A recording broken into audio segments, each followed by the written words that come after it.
Saudi আরবের বিভিন্ন অঞ্চলে বয়ে যাচ্ছে শৈত্যপ্রবাহ।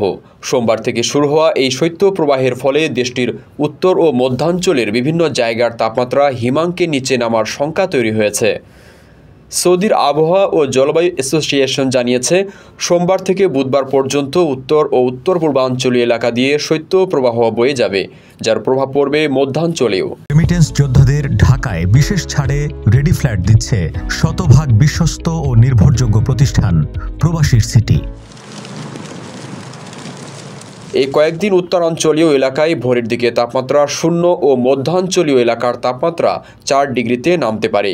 বিশেষ করে যেসব এলাকায় মানুষের বসবাস নেই, সেখানে ঠান্ডার কারণে পানি জমে যেতে পারে। দেশটির জাতীয় আবহাওয়া কেন্দ্র তাপমাত্রা অনেক কমে যাওয়ার পূর্বাভাস দিয়েছে।